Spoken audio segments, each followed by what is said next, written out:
Hello everyone.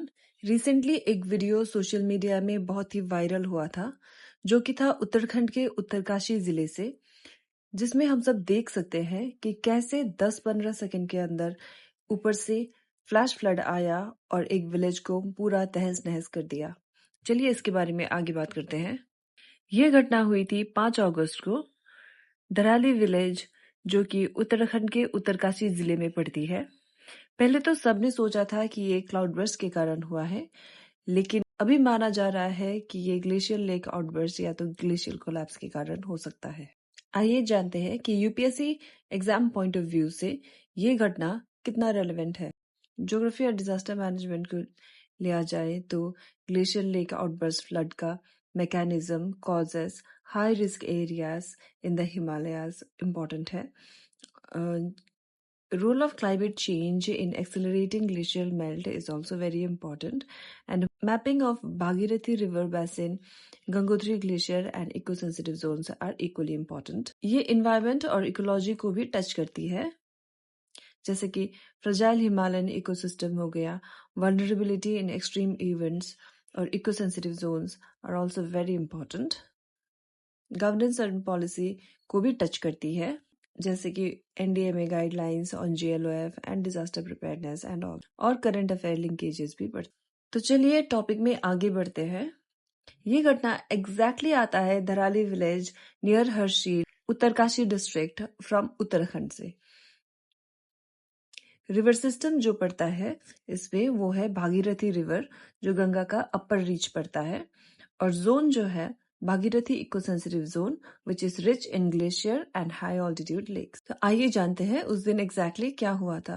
Around early morning, sudden surge of water and debris rushed down from the upper catchment of Kheerganga और खीरगढ़ stream. पहले तो सबने cloud burst को blame किया, but rainfall data जो उस दिन का है सिर्फ 8 से 27 मिलीमीटर ही दिखा रहा है, जो कि एक क्लाउड बर्स्ट होने के लिए बहुत ही कम रेनफॉल है, और क्लाउड बर्स्ट का मिनिमम थ्रेशोल्ड रहता है 100 mm per hour.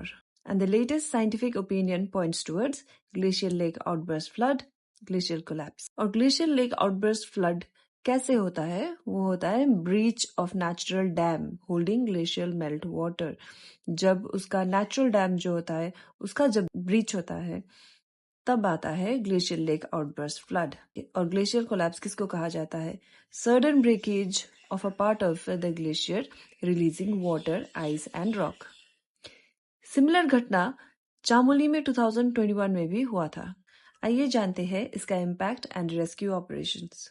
The flood unleashed intense mudslide, sweeping away homes, hotels, a local market, and even a temple.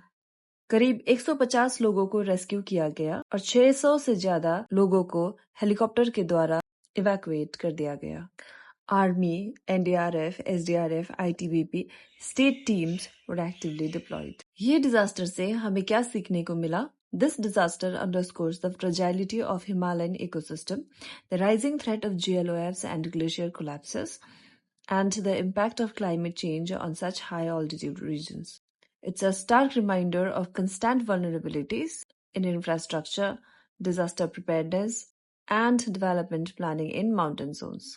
तो आइए जानते हैं ग्लेशियर लेक आउटबर्स्ट फ्लड का mechanism, causes, high risk areas in Himalayas.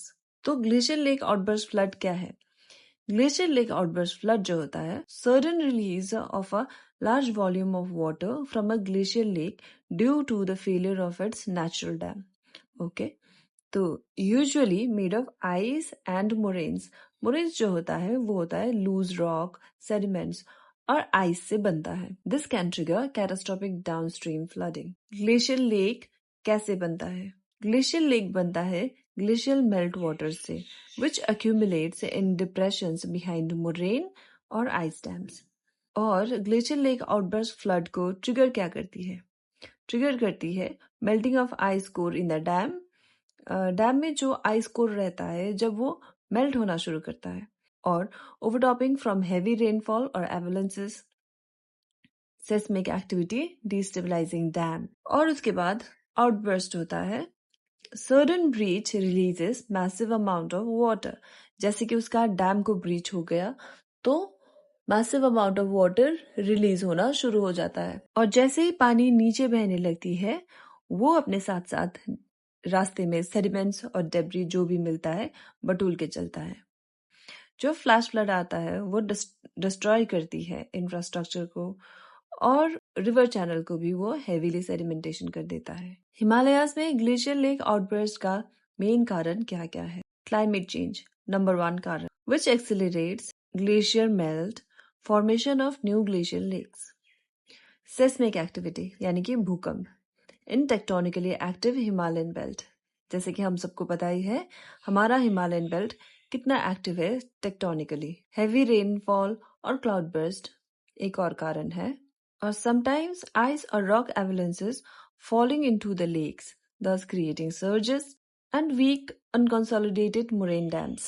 आइए जानते हैं हिमालय में हाई रिस्क एरियाज कौन कौन सा है। हमारा हाई रिस्क एरिया का स्टेट्स जो पड़ता है Uttarakhand, Sikkim, Himachal Pradesh, Arunachal Pradesh and Ladakh.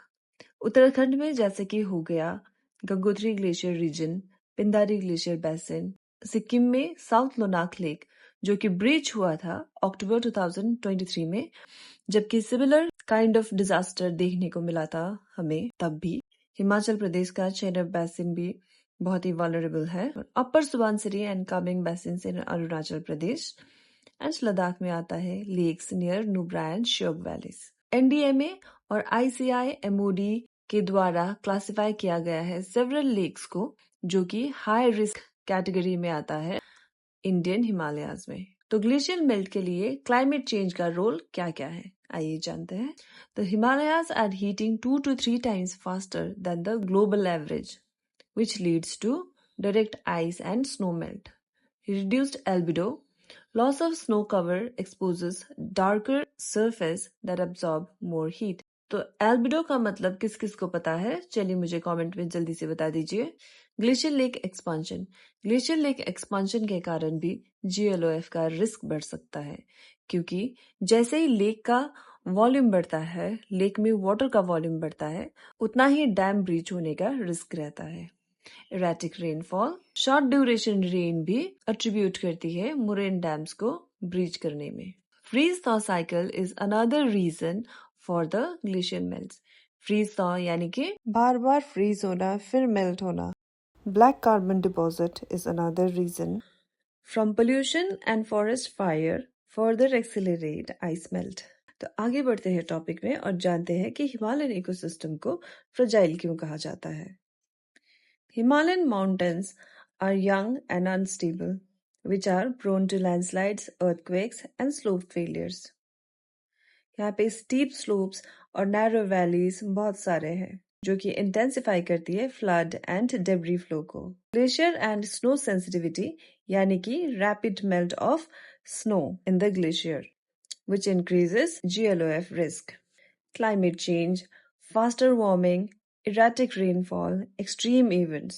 Human pressure another reason है, यानी कि जब पॉपुलेशन बढ़ती है कोई भी जगह में वहाँ पे road projects, hydro power, flood plain encroachment भी बढ़ जाता है and which leads to weaken resilience. ऐसे कैटास्ट्रॉफ्स के दौरान हिमालयन रीजन को और भी पुअरली प्रिपेयर्ड बनाती है remote terrain and limited early warning system which leads to high vulnerability. Bhagirathi eco sensitive zone में वायलेशंस सालों से होता आ रहा है, जैसे कि illegal road and tree cutting, unregulated construction, deforestation threat, pollution violation, weak zonal master plan, ये सब चलता आ रहा है। जो उस दिन फ्लड आया वो ऐसे ही नहीं आया बल्कि उसके कारण बहुत सारे हैं, जैसे कि PMGSY रोड बियाना साबा built within the officially notified ESZ despite government stay orders. Trees felled, muck dumped, slopes destabilized. Unregulated construction, Char Dham Road and floodplain buildings narrowed river flow, worsening flood risk. Construction in floodplains and near river channels has narrowed natural water flow. Deforestation threat, proposal to cut down 6,000 plus deodar trees in landslide-prone zones. Incinerator near Gangotri ran without clearance, later shut down. Weak zonal master plan. Approved despite expert objections, allowing harmful land use, such as construction and hydropower projects that conflict with the ESG's original conservation goals. अच्छा तो चलिए way forward क्या क्या हो सकता है. Enforce ESG rules strictly. Stop illegal construction, deforestation and muck dumping. Strengthen zonal master plan. Prioritize eco-safety over high-impact projects. Eco-friendly infrastructure. Use slope stabilizing and low-impact methods. Sustainable tourism. Limit visitors based on carrying capacity. जैसे कि भूटान में कर दिया गया है वहाँ के ecosystem और एनवायरनमेंट को प्रोटेक्ट करने के लिए. Early warning preparedness. ये बहुत ही जरूरी स्टेप हो सकता है कैटास्ट्रोफ को थोड़ा सा मिटिगेट करने के लिए. Install sensors, train local citizens, restore degraded land, afforestation with native species. Native species trees जो है उसको फिर से afforestation करके वहाँ पे degraded land जो है उसको restore कर सकते हैं. Ensure accountability, regular audits, public reporting of violations. ये सब steps अगर लिया जाए तो near future में ऐसा कैटास्ट्रोफ होने से बच सकते हैं. तो फ्रेंड्स अभी आ गए हैं हम लोग वीडियो के एंड में. यहाँ पे मैंने 2 प्रीलिम्स क्वेश्चंस दिया है जिसका आंसर आप लोगों को डिस्क्रिप्शन बॉक्स पे मिल जाएगा. और यहाँ पे 2 मेंस क्वेश्चंस मैंने फ्रेम किया है जिसका आंसर आप कमेंट्स में दे सकते हैं और एक दूसरे के आंसर को आप लोग इवैल्यूएट भी कर सकते हैं. Thank you. तो मिलते हैं अगले वीडियो में. तब तक के लिए गुड बाय. जय हिंद.